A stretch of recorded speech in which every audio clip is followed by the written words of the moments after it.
everyone, this is Aprajita from evidyarthi.in and let's continue our last topic of this chapter number 6, human resources from your book Geography. चलिए हम अपने topic पे आते हैं. हमारा topic है पॉपुलेशन कॉम्पोजिशन. ठीक है, सबसे पहले एक शॉर्ट रिव्यू देना चाहूंगी. पॉपुलेशन कॉम्पोजिशन का मतलब क्या होता है.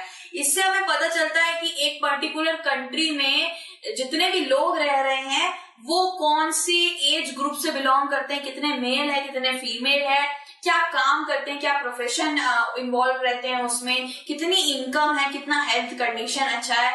ये सारी की सारी चीजें हमें पॉपुलेशन कॉम्पोजिशन से पता चलती है. ठीक है, so population composition help us to understand how many female male are there, which group they belong, how educated they were, what work they do, health condition, etc. मैंने आपको भी यही बताया कि इससे पता चलता है कि एक पर्टिकुलर कंट्री के अंदर लोगों की हेल्थ कंडीशन कैसी है, कौन सी एज ग्रुप से है, कौन क्या काम करते हैं और कितने ज्यादा एजुकेटेड है, ये सब हमें पता चलता है. ठीक है, उसके बाद बात आती है जापान और बांग्लादेश की बात आती है. जापान भी बहुत ज्यादा डेंसली पॉपुलेटेड जगह है क्योंकि बहुत ज्यादा एम्प्लॉयमेंट है वहां पे, डेवलप्ड एरिया है. और बांग्लादेश भी उतना ही डेंसली पॉपुलेटेड एरिया है.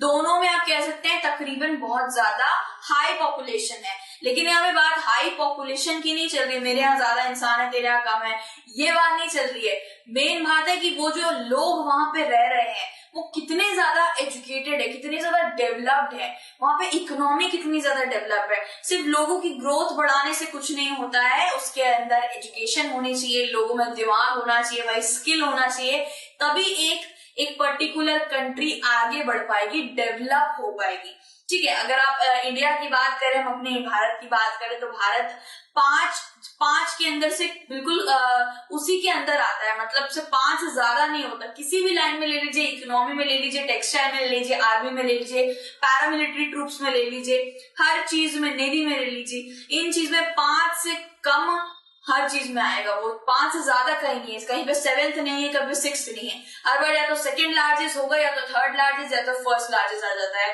ठीक है, सो बेसिकली ज्यादा से ज्यादा पॉपुलेशन रखने से कुछ नहीं होगा. इंडिया में भी बहुत पॉपुलेशन है, लेकिन हर एक व्यक्ति के पास एक अलग ही डेवलपमेंट स्किल उसके पास चल रही है.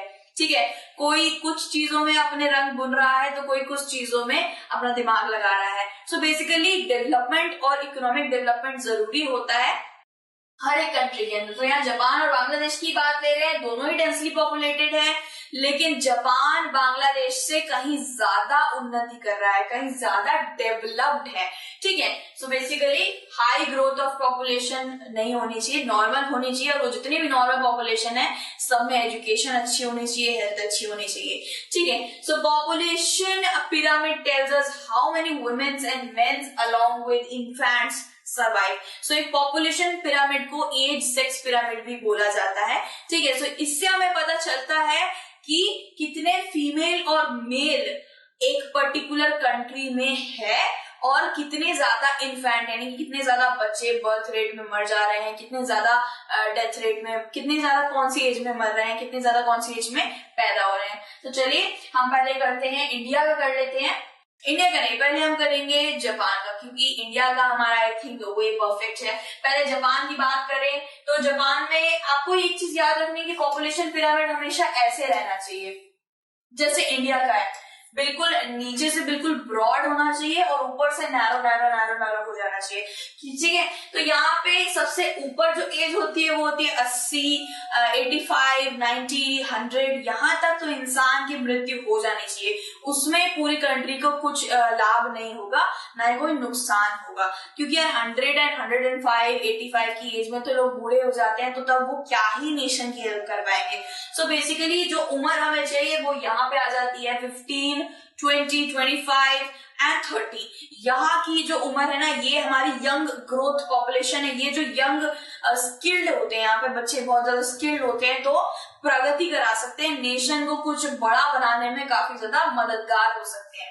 तो सबसे पहले जापान की बात करते हैं। जापान में यहाँ पे देखिए यहाँ पे मेल आ जाता है, यहाँ पे फीमेल आ जाता है, और यहाँ पे नीचे लिखा हुआ है इनका परसेंटेज लिखा हुआ है, ठीक है। और यहाँ पे इनकी उम्र लिखी हुई है 4 साल, 5 से 9, 10 से 14, 15 से 19, 30 से 24, और फिर यहाँ पे 75, 79, 80, 84, 80 प्लस, 85 प्लस, ऐसे करके दे रखा है। सो बेसिकली यहाँ पे देखा जाए तो यहाँ तो बचपन में ही बच्चे मर जा रहे हैं, यहाँ पे बचपन में ही बच्चों की मृत्यु हो जा रही है। देखिए यहाँ पे एज 0 to 4 की एज में ही बच्चों की इतनी सी, बस इतना सा ग्रोथ हो रहा है, ठीक है। सबसे ज्यादा ग्रोथ 30 और 24 तक जा रहा है। उसके बाद यहाँ पे आप देख सकते हैं जाते जाते कहीं पे घट रहा है, कहीं पे कम, कहीं पे ज्यादा बढ़ जा रहा है।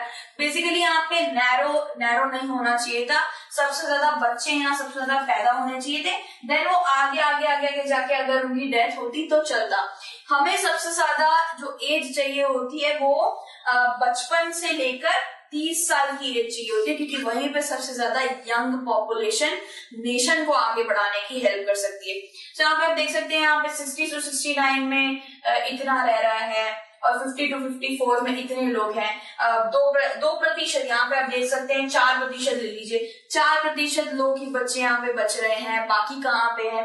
बाकी नहीं है। यहाँ पे सिर्फ 2% फीमेल्स आ रही हैं, मेल में 4% बच्चे पैदा हो रहे हैं, फिर 4% रह जा रहे हैं, ठीक है। फिर यहाँ पे बात आ रही है 5 to 9 की बात करें तो 5 to 9 में सिर्फ 3% बच्चे रह रहे हैं। मतलब जब बच्चे 3 या 4 साल की एज को रीच कर रहे हैं तब वो मर जा रहे हैं। सिर्फ जितने बच्चे बच रहे हैं वो है 3 या 4% ही बच रहे हैं, ठीक है। तो यहाँ पे जैसे ये बता रहे हैं 15 to 19 की एज ले लीजिए, 15 से 19 साल की एज ले लीजिए, ठीक है। तो एडोलेसेंस की एज हो गई है। तो यहाँ पे बच्चे कितने बच रहे हैं? सिर्फ 5% बच जा रहे हैं। So this is really a low, मतलब इन्फेंट लोग बच ही नहीं पा रहे। 20 साल की एज से पहले कितने बच्चे मर जा रहे हैं, ठीक है। सो 5 से 6% ही जो हो रहे हैं वो सर्वाइव कर पा रहे हैं, ठीक है। फिर यहाँ पे बात करते हैं, इंडिया की बात करते हैं। ऐसा नहीं है कि हर कंट्री, ये कंट्री खराब है, ये कंट्री अच्छी है, ऐसा नहीं है।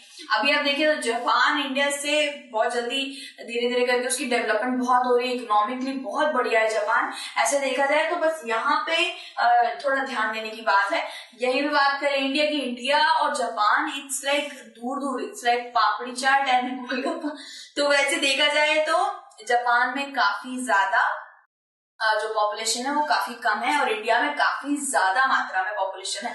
तो ऑब्वियसली यहाँ पे पॉपुलेशन ग्रोथ भी अच्छी रहेगी, सब कुछ अच्छा रहेगा। सो बेसिकली यहाँ पे बात करें तो यहाँ पे ग्रोथ लड़कियों की भी बहुत अच्छी है, लड़कों की भी बहुत अच्छी है, ठीक है। यहाँ पे बच्चे बचपन में नहीं मर रहे हैं, ठीक है। फिर यहाँ पे बात करें 5 से 9 साल की एज में भी वो जिंदा हैं। तो बेसिकली मरने की एज उनकी यहाँ पे 55 से 54 की एज से स्टार्ट हो रही है। 50 to 54 की एज से उनकी डेथ स्टार्ट हो रही है। देन वो करते करते 75 की एज से उनकी डेथ स्टार्ट हो गई है। तो बेसिकली यार 50 to 54 की एज में ऑब्वियसली वो नेशन के लिए इतना कौन नहीं कर पाता है, तब एक तरीके का बुढ़ापा ही आ जाता है। बेसिकली हमें यहाँ पे जो चाहिए वो है 20 से 24 साल की एज, 24 से 30 साल, 35 साल की एज में नेशन को बिल्ड करने में हेल्प करेंगे बच्चे। तो यहाँ पे उनकी डेथ नहीं हो रही है। बचपन में डेथ होना बहुत खराब बात है। बचपन में ही अगर वो मर जाएंगे तो आगे जाके कैसे बढ़ेंगे, ठीक है। सो बेसिकली इंडिया का यहाँ पे देखें तो ये है पॉपुलेशन पिरामिड, कितने मेल्स है कितने फीमेल्स हैं, आप यहीं से पता लगा सकते हैं। उसके बाद बात आ जाती है हमारी जापान की। मैंने जैसे आपको बोला लो बर्थ रेट है जापान में, हमने जैसे पिरामिड में देखा काफी ज्यादा लो बर्थ रेट है, बच्चे बचपन में ही मर जा रहे हैं और नेशन की बिल्डिंग में हेल्प ही नहीं कर पा रहे हैं, ठीक है। Makes the pyramid narrow from the base से ही नैरो हो गया है, वो बेस से नैरो नहीं होना चाहिए, ठीक है।